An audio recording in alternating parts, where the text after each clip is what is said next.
The observation station hung in the darkness of space, invisible to the primitive sensors on the planet below. Commander Zarthok stood before the massive viewing screen, his 4 eyes fixed on the blue and green world that rotated slowly beneath him. Earth, the humans called it. For 300 years, he had watched this planet and the strange creatures that lived upon it. His second officer, Velmer, approached from behind. The younger Craventhi carried a data tablet in his clawed hands. Commander, the monthly report is ready. The humans have made significant progress in their technology. They have now split the atom and created weapons of terrible power. Zarthok did not turn away from the screen. Show me. The display changed to show a desert landscape on Earth. A massive explosion bloomed into the sky, forming a mushroom cloud that rose miles into the atmosphere. The city built nearby for testing purposes vanished in an instant. The commander watched without expression. They used this power to threaten each other, Velma said. His voice carried disapproval. They build more and more of these weapons, enough to destroy their entire world several times over.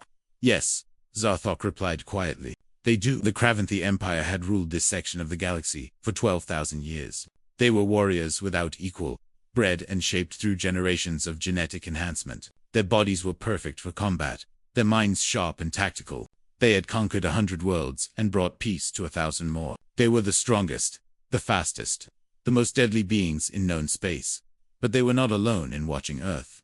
6 other races shared this vigil. The insectoid Varel sent their own observers, massive creatures with hard shells and minds that worked like living computers. The Thane watched, 2 beings made of living crystal, who could survive in the vacuum of space. The Luminari were there as well, creatures of pure energy, who had transcended physical form millions of years ago. 3 other races maintained their silent posts, each supreme in their own way.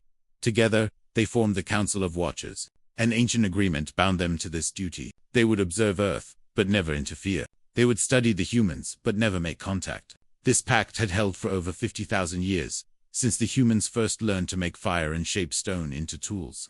Why do we watch them? Velmer asked. It was not the first time he had posed this question. They are primitive, violent. They kill each other over resources, over ideas, over invisible lines drawn on maps. They poison their own world, and still they multiply. What makes them worthy of our attention? Zarthok finally turned from the screen. His 4 eyes focused on his subordinate. You were not here when I received my assignment. You did not hear what the High Council told me. No, Commander. There is a prophecy, Zarthok said. Ancient words passed down from the first Craventhi Empire, before we achieved genetic perfection. It speaks of a species that will rise from a water world. Warriors who fight not with perfect bodies or enhanced minds, but with something else. Something we have forgotten.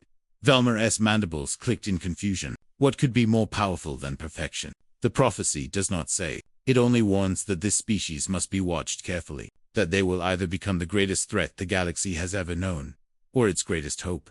On Earth, in a small town in Montana, a young man named Jake Miller lay on his back in a field of grass. The night sky stretched above him, filled with stars. He was 17 years old, still in school, still unsure what he wanted to do with his life. But when he looked at those stars, he felt something stirring in his chest. We'll go there someday, he whispered to himself. We'll walk among those stars. I know we will. He had no idea that alien eyes watched him from the darkness. He could not know that his words, his dreams, his hope, all of it was being recorded and analyzed by minds beyond his comprehension. Back on the observation station, Zarthok reviewed the files on human history. War after war filled their records. The humans fought constantly. They developed weapons, used them on each other, then developed even worse weapons. They created diseases and poisons. They burned cities and salted fields. By any logical measure, they should have destroyed themselves long ago. But they did not. That was what fascinated Zarthok. That was what kept him watching. Century after century. The humans fell, but they always rose again. They failed, but they learned from their failures. They destroyed, but then they rebuilt, usually better than before. They were knocked down again and again, and every single time, they got back up. Look at this, Zarthok said, pulling up a historical file. It showed a massive war, one that had engulfed the entire planet. Cities burned. Millions died. This was their second global war. They used every weapon they had. They killed civilians, soldiers, anyone they could reach. It was brutal beyond measure. Velmer studied the images. Savages. Watch what happens next. The file continued. The war ended, and then, instead of the winners crushing the losers, as logic would dictate, something strange occurred. The victorious nations helped rebuild the defeated ones. They shared food, resources, technology. Within decades, former enemies were allies. The world, though scarred, began to heal. They forgive, Zarthok said quietly. They adapt. They change. These are not traits we bred into ourselves. We Kravanthi are perfect warriors, but we cannot change. We are what we are, now and forever. But the humans, they are always becoming something new. The observation station received a signal. Zarthok recognized the encryption immediately. It came from the Council of Watchers, the secret meeting of all 7 races who monitored Earth. Come, he told Velmer. The council convenes.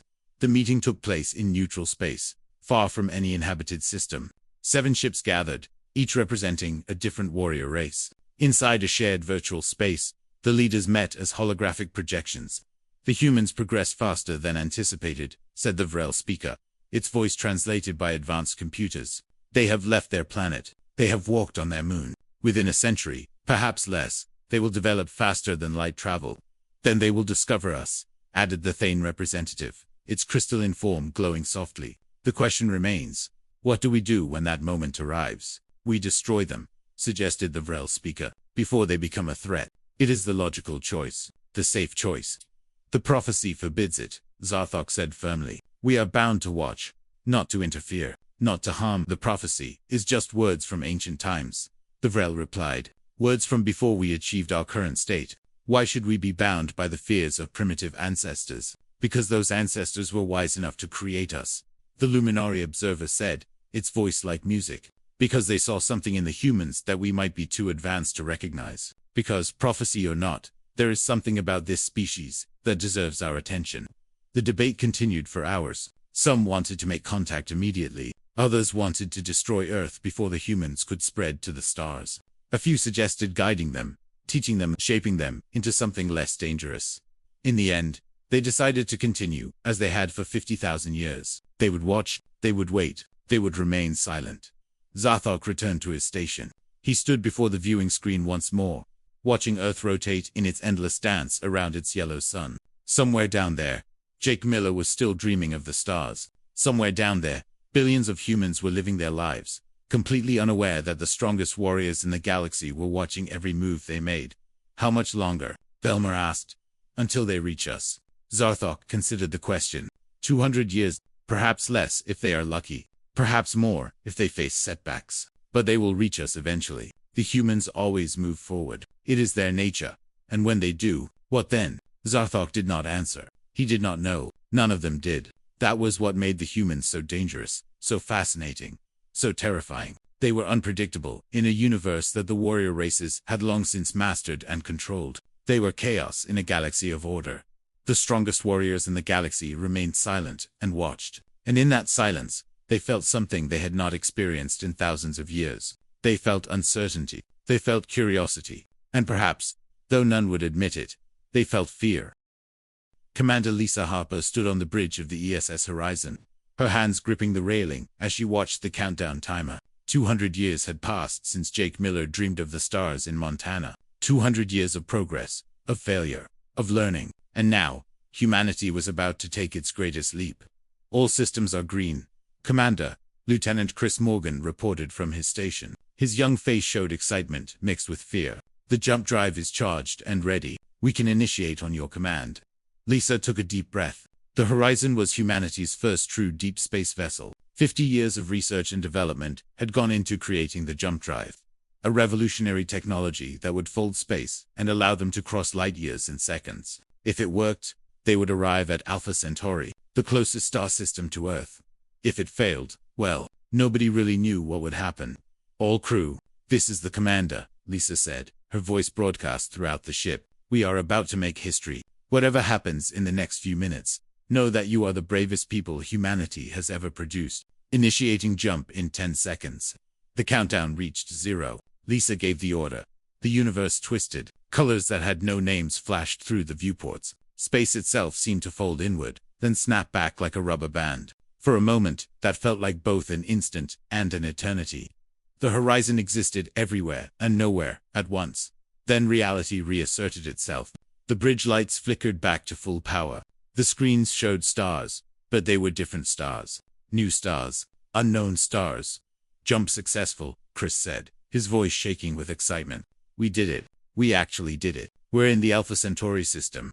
The crew erupted in cheers. Lisa felt tears in her eyes, but blinked them away. There would be time to celebrate later. Right now, they had a mission to complete. They needed to survey the system, take readings, and prove that humanity could survive and work in deep space. Begin standard surveys, Lisa ordered. Let's see what we have here. That was when the sensors started screaming.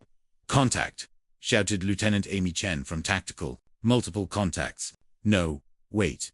Huge contact. Right ahead of us. How did we miss it? It's massive. Lisa stared at the main screen. A structure hung in space, easily the size of a small moon. It was clearly artificial, covered in what looked like technology beyond anything humans had ever imagined. Lights pulsed across its surface in patterns that might have been writing, or might have been something else entirely. Battle stations, Lisa said quietly. Her training took over, pushing down the fear. Shields up. Charge weapons. Someone find out what that thing is. Commander, I'm detecting power signatures, Chris reported. Multiple ships. They're appearing around us. 6 of them. Different designs. Different energy readings. They're surrounding us. Lisa watched as alien vessels materialized on the screen. They were enormous, each one dwarfing the horizon. They moved with grace and precision, taking up positions that clearly boxed the human ship in. This was not a coincidence. This was not a random encounter. They had been waiting. Open all frequencies, Lisa ordered. Her heart pounded in her chest. Broadcast on every channel we have. This is it. First contact. Make it count. She stepped forward, facing the screen as if she could see whoever or whatever was inside those ships. This is Commander Lisa Harper of the Earthship Horizon. We come in peace, seeking knowledge and friendship among the stars. We mean no harm. We are explorers, scientists, people who dream of understanding the universe. Silence answered her. Long, terrible silence that stretched for nearly a minute. Then the communication system crackled to life. The voice that spoke was deep and strange, clearly inhuman, but the words were in perfect English. Humans of Earth, we are the Craventhi. For 12,000 years, we have watched your world. You have been evaluated. The time has come for you to understand your place in the galaxy. Lisa felt her blood turn cold. 12,000 years. They had been watching humanity since before recorded history began. Every war, every achievement, every failure, all of it observed by alien eyes. You know about us? She asked. We know everything about you, the voice replied. It came from the largest ship, a vessel that looked like it was designed for war. We have watched you since you learned to make fire. We have monitored your development. We have debated your fate. Our fate. Lisa's voice hardened. You talk about us like we're specimens in a lab, like we're something to be studied and judged. We're people. We have rights. We have sovereignty. You have nothing that we did not allow you to have, the voice said. There was no anger in it, no emotion at all, just cold fact. We could have destroyed you at any time. We could have guided you. We could have changed you. We chose to watch. Now you have reached the stars, and you must face what waits here. Another ship, sleek and insectoid in design, moved closer. A different voice spoke, this one clicking and chittering beneath the translation. I am Speaker Voresh, of the Vrel Collective. The Craventhi are not the only ones who have watched you. Humans. 7 races maintain vigil over Earth. 7 races who are the greatest warriors this galaxy has ever produced. And we have all seen what you are. Lisa demanded. What do you mean? Violent, unstable, dangerous. Voresh replied. You wage war upon yourselves constantly. You create weapons designed only to kill as many of your own species as possible. You damage your world through carelessness and greed. You are a threat. Lisa felt anger rising in her chest. You judge us. You, who surround a single ship with 6 warships. You, who speak of watching us like we're animals. How many wars have your species fought? How many weapons do you possess? The difference, the Craventhi voice said, is that we evolved beyond our violent nature. We became better. You humans cling to your aggression, your emotion, your chaos. You have not earned the right to walk among the stars. Then why let us get this far? Lisa shot back. If we're so terrible, why not stop us before now? Why watch for 12,000 years and only speak to us now? Silence again. Lisa could feel the eyes of her crew on her. They were scared. She knew. Hell, she was scared too. But she could not show it. She had to be strong for them. There is a prophecy, the Craventhi voice finally said. Ancient words that speak of a species from a water world. Warriors who possess something we have lost. The prophecy forbids us from destroying you, or helping you. We must watch and wait until you reach us. And now you have. So, what happens now? Lisa asked. Now you come with us, Varash said. You will be brought before the Galactic Assembly. Every species in known space will judge whether humanity deserves to join the greater community, or whether you should be confined to your system until you prove yourselves worthy, or until you destroy yourselves. And if we refuse, then we destroy your ship here and now, the Kravanthi voice said, and we place a blockade around your system.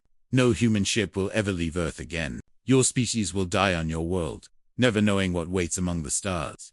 Lisa looked around at her crew. She saw fear in their eyes. Yes, but also anger, pride, determination.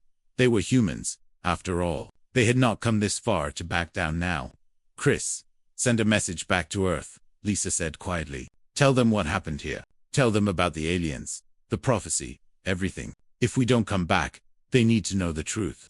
Message away, Commander. Lisa turned back to the screen. We'll come with you. We'll face your assembly. And we'll prove that humanity deserves to be here. But know this. We're not afraid of you. You've watched us for 12,000 years. So you should know that humans don't give up. We don't surrender. And we don't let anyone tell us we're not good enough. Brave words, Voresh said. But words are easy. We shall see if you can back them up with actions. The alien ships began to move, forming an escort around the horizon. Lisa ordered her crew to follow. They had no choice really. But as they traveled toward whatever destiny awaited them, she felt a strange sense of pride. Humanity had reached the stars. They had found alien life. And now they would show the galaxy what humans were truly made of.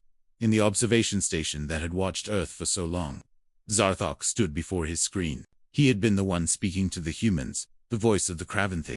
Now he watched the horizon follow his fleet toward the assembly point. The human commander was brave, Velmer observed, but bravery alone will not save them. The assembly will vote to confine them. It is the logical choice. Perhaps, Zarthok said, but I wonder. For 12,000 years, we have watched them fight and struggle and refuse to quit. Every time we thought they would fail, they found a way forward. The prophecy spoke of warriors who possess something we have lost. I begin to understand what that might be. What, Commander? Hope, Zarthok said quietly. They have hope. No matter how bad things get, no matter how many times they fall, they believe they can rise again. We Kravanthi, we Vrel, all of us warrior races. We achieved perfection long ago, but in doing so, we lost the ability to hope for something better. We lost the ability to change. The humans have not lost that, and that makes them dangerous indeed.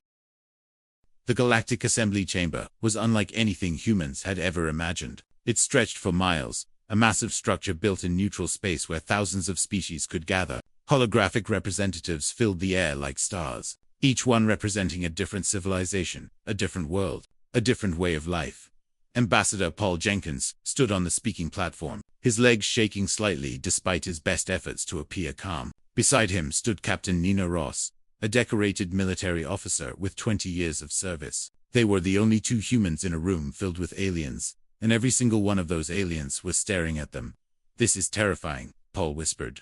Welcome to First Contact, Nina replied quietly. Just remember, they wanted us here. That means something. A gong sounded, deep and resonant, silencing the murmurs that had filled the chamber. A figure appeared at the center, a hologram larger than all the others. It was Zarthok, the Kravanthi commander, who had brought them here. The assembly recognizes the humans of Earth, Zarthok announced. They stand before us to be judged, to determine if they are worthy of joining the galactic community, or if they must remain confined to their home system. 7 warrior races have watched them for 12,000 years. Now we will hear testimony about what we have witnessed. Speaker Varash, of the Vrel, materialized beside the platform. His insectoid form was intimidating, all hard shell and sharp edges. When he spoke, his voice echoed through the chamber. The humans are dangerous, Varash declared. I have studied their history extensively. In the last century alone, they have waged over 100 wars. They have developed nuclear weapons and used them on their own people. They have created biological weapons, chemical weapons, weapons designed to cause maximum suffering. They poisoned their own world with pollution, and still they refuse to change their ways. They hunt their own animals to extinction. They cut down their forests. They drain their oceans. This is not a species that can be trusted with access to the galaxy. Murmurs of agreement rippled through the assembly. Paul felt his heart sink. How could they defend against accusations that were completely true? Humans had done all of those things. They had made terrible mistakes. But that was not the whole story. If I may speak, Paul said, stepping forward. His voice was amplified throughout the chamber. Yes, we have fought wars. Yes, we have created terrible weapons. Yes, we have damaged our world. But you judge us only on our failures. What about our successes? What about the fact that we recognized our mistakes and worked to fix them? Words are easy, Vorash replied. Show me actions. Show me proof that humanity is anything more than a violent, destructive species. Paul took a deep breath. 70 years ago, we fought a global war, the worst war in our history. Over 60 million people died. Cities were destroyed. Entire nations were left in ruins. But when it ended, the winners did not crush the losers. Instead, they helped them rebuild. We created international laws to prevent such wars from happening again. We established organizations dedicated to peace and cooperation. Were we perfect? No. Did we still have conflicts? Yes. But we learned. We adapted. We tried to be better. And your weapons? Vorash challenged. What of those after we created nuclear weapons and saw the horror they could cause? We made treaties to limit them. Nina spoke up, her military training evident in her bearing. We reduced our stockpiles. We worked together, even former enemies, to prevent these weapons from spreading. We recognized that we held the power to destroy ourselves, and we chose to step back from that edge. You still possess thousands of these weapons, Virash countered. Yes, Nina admitted. Because we're not stupid. We know the universe is dangerous. We know that sometimes, having strength is the only way to protect those who are weak. You call yourselves warriors. Don't you maintain armies? Don't you possess weapons that could destroy entire planets? What makes you different from us? The difference? Zarthok interjected, his 4 eyes fixed on Nina, is that we evolved beyond our violent nature. We are warriors. Yes, but we achieved genetic perfection. We are what we were designed to be. You humans, you still carry your violent instincts with you. You have not evolved. You have not improved, haven't we? Paul challenged. 200 years ago, we enslaved each other based on the color of our skin. We denied rights to half our population based on gender. We killed people for loving the wrong person. Today, all of that is considered barbaric. We changed. We evolved, not through genetics, but through our choices, through our determination to be better than we were. A new voice spoke up. It was melodic, almost musical, belonging to one of the Luminari, the energy beings. The human speaks truth. We have watched them struggle with their nature. We have seen them fail and rise again, over and over. But struggle and survival do not prove they should join us. The question is not whether they can survive, but whether they can contribute to something greater than themselves. Then test us, Nina said suddenly. You want proof? Give us a challenge. Let us show you what humans can do when we fight for something greater than ourselves. The chamber erupted in noise. Thousands of species talking at once, debating, arguing. Paul looked at Nina with wide eyes. What are you doing? He hissed. Giving us a chance, she replied. They were going to vote against us anyway. I can see it in their faces. We need to change the game. Zarthok raised his hand, and silence fell once more. The human captain proposes a trial. This is unusual, but not unprecedented. Does the assembly agree to allow such a test? The vote was swift. Curiosity won out. The assembly agreed. Very well, Zarthok said. He looked directly at Nina, and something in his expression might have been respect. Or it might have been pity. For 5,000 years, the warrior races have fought to hold back the Drekka horde. They are a force of pure destruction. They do not negotiate. They do not reason. They exist only to consume and destroy. They advance from the dark space beyond the rim, and we push them back, over and over. But each time they return, they are stronger. A holographic star map appeared in the center of the chamber. It showed the galaxy, with a large red area spreading from one edge like a disease. The Drekka are advancing again, Zarthok continued. A major battle will take place in 30 days, at the Varan system. If humanity wishes to prove their worth, you will join us in this battle. You will bring whatever forces you can muster. You will fight alongside the warrior races. And if you survive, if you prove that you can stand with us against the darkness, then the assembly will reconsider your case. Paul felt his stomach drop. They had barely mastered interstellar travel, and now they were being asked to fight in an ancient war against an enemy they knew nothing about. It was impossible. It was suicide. We accept, Nina said. Paul spun to face her. Nina, we can't. We don't have a fleet. We don't have weapons that can fight on that scale. We'll be slaughtered. Maybe, Nina agreed. But if we refuse, we lose anyway. They'll lock us in our system, and humanity will never reach the stars. At least this way, we have a chance. And humans are damn good at making the most of slim chances. Zarthok studied them both for a long moment. You have courage. I will grant you that. Perhaps foolish courage, but courage nonetheless. You have 30 days to prepare. Use them wisely. The assembly ended. The holograms faded. Paul and Nina were escorted back to the horizon by Craventhi guards. During the trip back to Earth, neither of them spoke much. What was there to say? They had just committed humanity to a war they could not possibly win. When they finally reached Earth orbit, Admiral Kate Pierce was waiting for them on the command station. She was a veteran of 3 colonial conflicts and currently the highest-ranking military officer in the human space forces. When Paul and Nina explained what had happened, she did not look surprised. So they want us to fight, Kate said quietly. They want to see if we'll cut and run, or if we'll stand and die. Either way, they win. If we flee, they call us cowards and lock us away. If we fight and die, they get rid of us without blame. It's a rigged game. Then we change the rules, Nina said. What ships do we have? What can we field? Kate pulled up a holographic display. We have 17 deep space vessels. Only 5 of them were designed for combat. And even then, they're basically patrol boats compared to what the Craventhi showed us. We have 30 experimental fighters, but they've never been tested in real combat. We have some missile systems, some energy weapons, but nothing on the scale of galactic warfare. It's not enough, Paul said. It's what we have, Kate replied, and it'll have to do. But listen to me, both of you. If we're going to do this, we do it on our terms. We don't try to fight like the Craventhi or the Vrel. We fight like humans. We use our strengths, our ability to adapt, our willingness to take crazy risks, our refusal to give up no matter how bad things get. And if we lose, Paul asked. Kate smiled grimly. Then we lose, but we make damn sure that every alien in that battle remembers that humans were there, that we fought with everything we had, that we went down swinging, because that's what we do. That's what we've always done. Over the next 30 days, Earth prepared for war. Every deep space vessel was armed and outfitted. Crews volunteered by the thousands. Factories worked around the clock producing missiles and ammunition. Scientists worked on new weapons, new tactics. Anything that the Viron system was already a war zone when the human fleet arrived.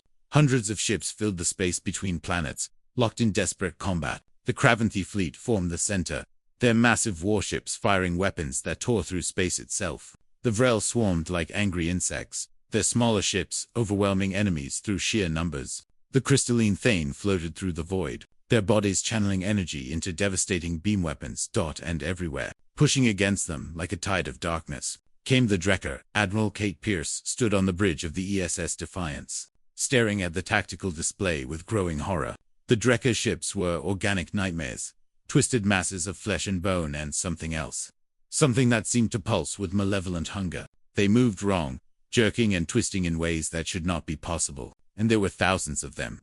God help us, whispered Lieutenant Ben Carter from the tactical station. His hands shook as he worked his controls. We're not ready for this. Nobody told us it would be like this. Nobody could tell us, Kate replied, because nobody can really prepare you for war until you're in it. All stations, report status. The reports came in. All 17 human ships were operational. Their weapons were charged. Their crews were as ready as they would ever be. It was not enough. Kate knew it in her bones. But they were here, and they had no choice but to fight. Incoming transmission from the Craventhi flagship, the communications officer reported. Zarthok's face appeared on the screen. Behind him, Kate could see Craventhi warriors rushing to battle stations, the ship shaking from impacts. Human fleet, you have arrived. Welcome to hell. The Drekker. No fear, no mercy, no surrender. They will not stop until everything is consumed. Take position on our left flank, support the Vrel formations, and try not to die in the first 5 minutes. The transmission cut off. Kate felt a grim smile cross her face. Well, you heard the commander. Let's try to last at least 6 minutes. All ships, follow the Defiance. Attack pattern Delta. We hit them fast. We hit them hard, and we do not stop moving. The human fleet surged forward. They were small, compared to the massive battleships around them, but they were fast and nimble. The ESS Venture, under Captain Steve Hammond, led the fighter screen. Behind them came the larger vessels, their missile tubes already firing. The Drekker noticed them immediately. A dozen enemy ships broke from the main battle and rushed toward the human fleet. They moved with terrible speed, closing the distance in seconds. Evasive maneuvers, Kate ordered. Fire everything. The Defiance shuddered as its main guns opened up. Missiles streaked across space, leaving trails of light. Energy weapons carved through the darkness. The Drekker ships took hits, but they kept coming. One of them rammed into the S-Pioneer, Commander Roger Blake's ship. The impact tore through the hull. Emergency systems failed. The ship began to tumble.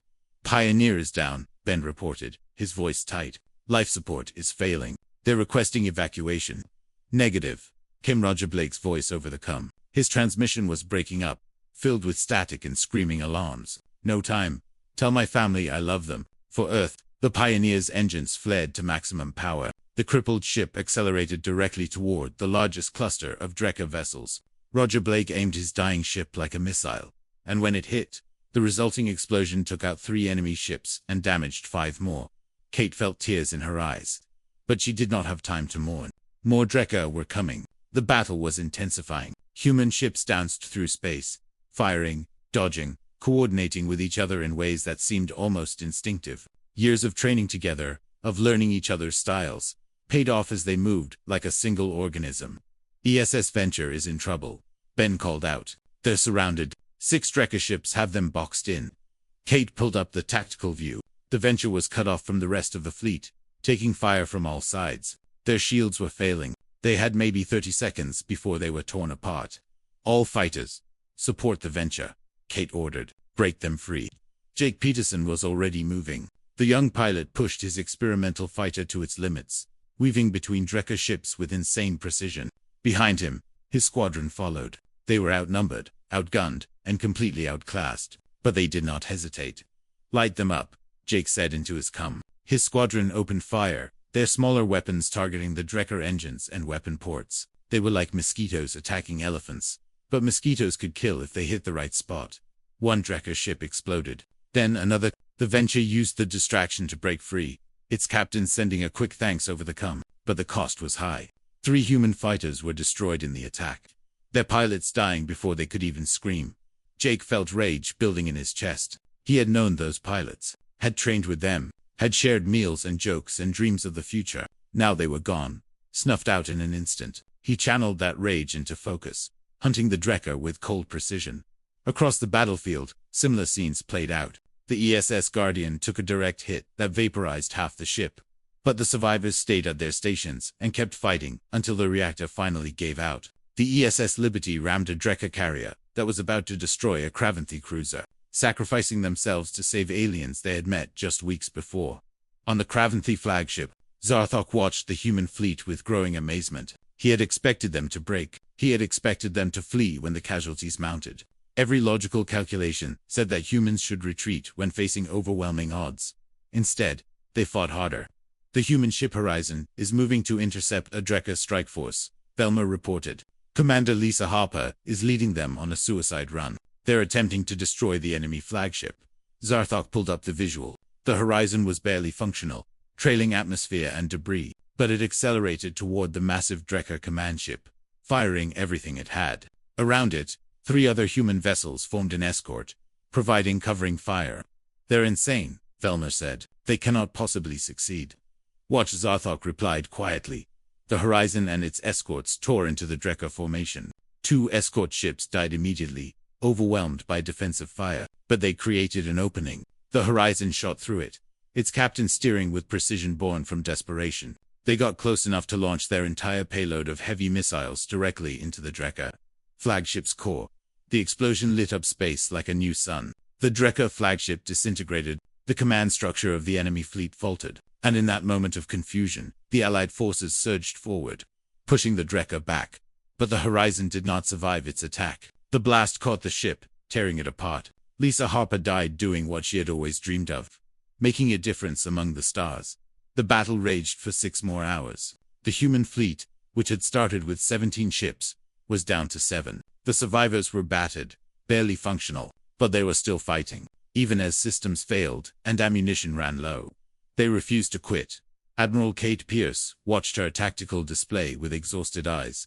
The Defiance had taken so many hits that she had lost count. Half her crew was dead. The engines were operating at 30%. Their main guns were offline, but they were still here, still fighting. "The Drekker are retreating," Ben reported. His voice was hoarse from shouting orders for hours. "They're falling back. We did it. We actually did it. Kate could hardly believe it.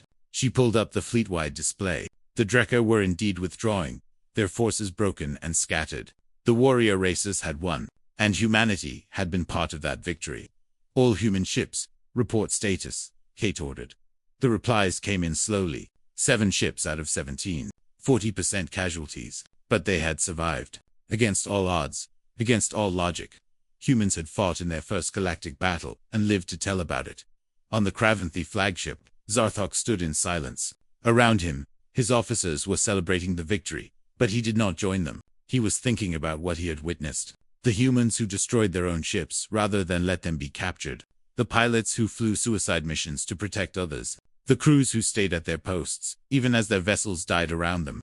They fight as the prophecy foretold, Zarthok said quietly, not with genetic perfection or superior technology, but with something we had forgotten. They fight with heart. Velmer approached, his own body scarred from the battle. Commander, the other warrior races are asking about the humans. They want to know how such a primitive species could fight so effectively, how they could take such losses and not break, how they could achieve what they achieved. Tell them the truth, Zarthok replied. Tell them that we have been watching the humans for 12,000 years, waiting to see if they would become a threat or a hope. Today, I believe we have our answer. They are both, and that makes them the most dangerous warriors this galaxy has ever seen. Dangerous how? Commander, Zarthok turned to face his subordinate. His 4 eyes were bright with an emotion Velma had never seen before. It might have been respect. It might have been awe. Or it might have been. 6 months had passed since the battle at Varen.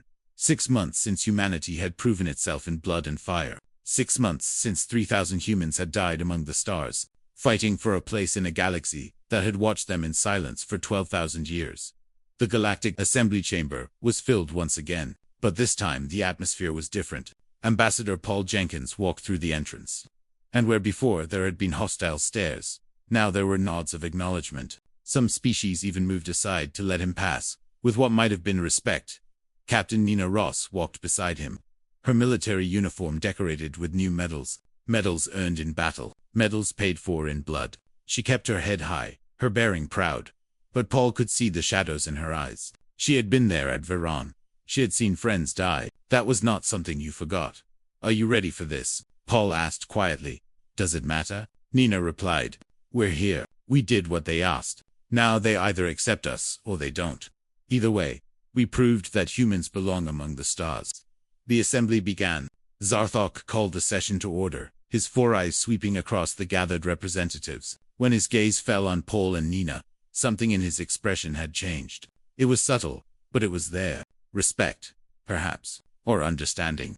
The assembly recognizes Ambassador Paul Jenkins and Captain Nina Ross of Earth, Zarthok announced. 6 months ago, we challenged humanity to prove their worth. We asked them to fight beside us against the Drekka horde.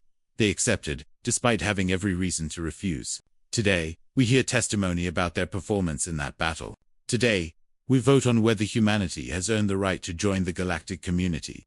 Speaker Varash of the Vrel rose to speak. The insectoid warrior, who had been so hostile before, now seemed different. His hard shell bore new scars, injuries taken at Varen.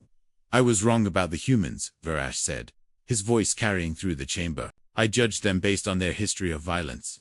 I called them dangerous and unstable. I said they could not be trusted. But I fought beside them at Varen. I watched them sacrifice themselves to protect my ships. I saw them face impossible odds and refuse to retreat. I saw them die rather than abandon their allies. He turned to face Paul and Nina directly. The Vrel lost 300 ships at Varen. The humans lost 10 of their 17. Proportionally, they suffered far greater casualties than any other species in that battle. Yet they did not flee. They did not beg for mercy. They fought until the enemy was defeated. This is not the behavior of a dangerous species. This is the behavior of warriors. True warriors. Murmurs spread through the assembly. Paul felt his heart racing. He had not expected this. He had prepared for more arguments, more challenges, more demands that humanity prove itself again and again. He had not prepared for acceptance.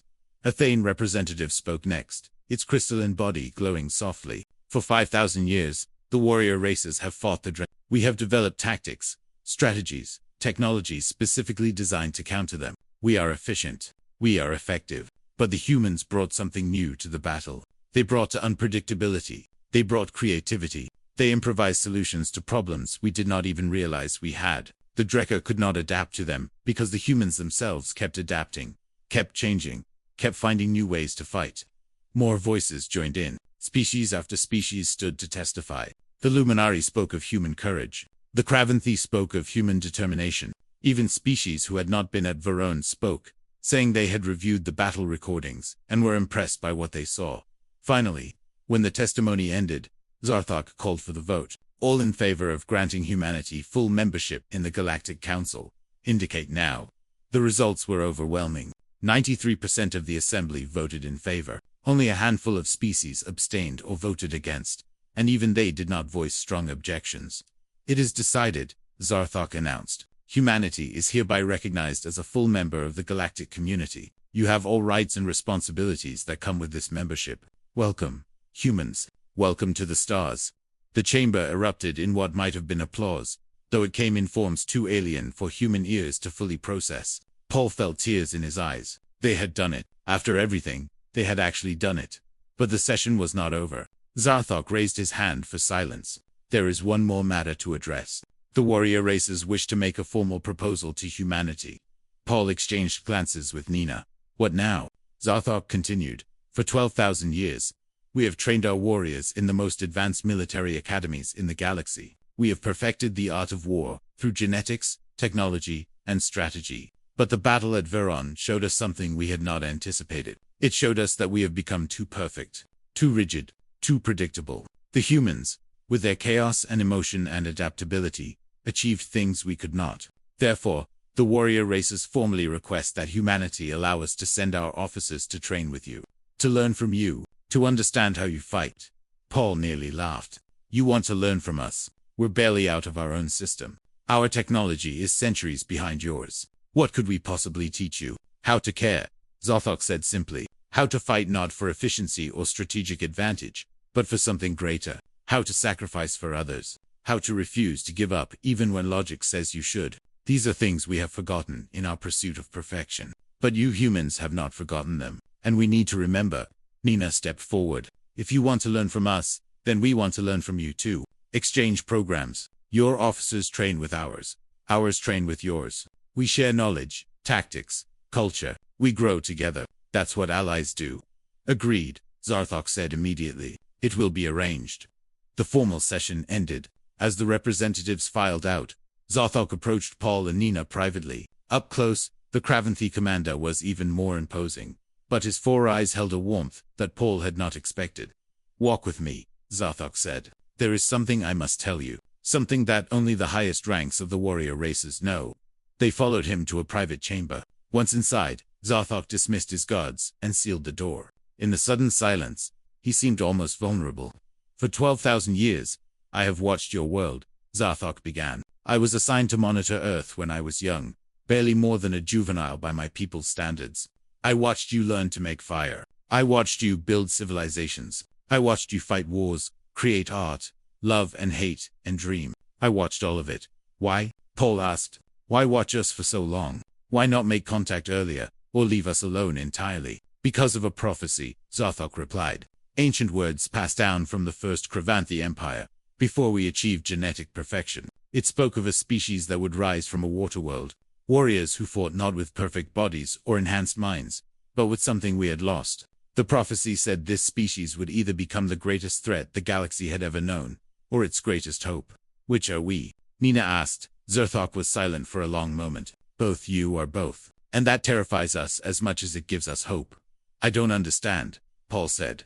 We warrior races. We are perfect, Zarthok explained. We have bred ourselves to be the ultimate fighters. But in doing so, we lost something essential. We lost the ability to change. We are what we are, now and forever. But you humans, you are always becoming something new. You fail and learn. You fall and rise. You adapt and overcome. That makes you unpredictable, dangerous. But it also makes you capable of things we can never achieve. He turned to face them fully. At Verone, I watched your species do something I have never seen in all my years of war. I watched you sacrifice yourselves, not for strategy or tactics, but because you believed it was right. I watched you protect alien ships, alien lives, without hesitation. I watched you fight with everything you had, not for victory, but for each other. That is not something that can be programmed or bred into a species. That comes from the heart, and we had forgotten what that means. Paul felt a lump in his throat. You said you watched us for 12,000 years. You saw all our wars, all our mistakes, all our failures. Why did you believe we would do anything different at Verone? Because I also watched your successes, Zarthok said. I watched you overcome slavery, prejudice, hatred. I watched you reach out to help each other even when it cost you. I watched you dream of the stars and refuse to give up on that dream no matter how many times you failed. I watched you become better, not through genetics, but through choice. That is power we do not possess, and that is why the prophecy spoke of you.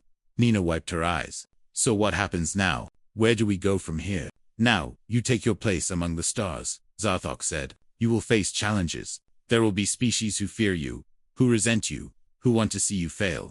But you will also find allies, friends, partners in the great work of protecting this galaxy. The Drekker will return. They always do. And when they come, we will fight them together, not as separate species, but as one force. Human and alien, side by side.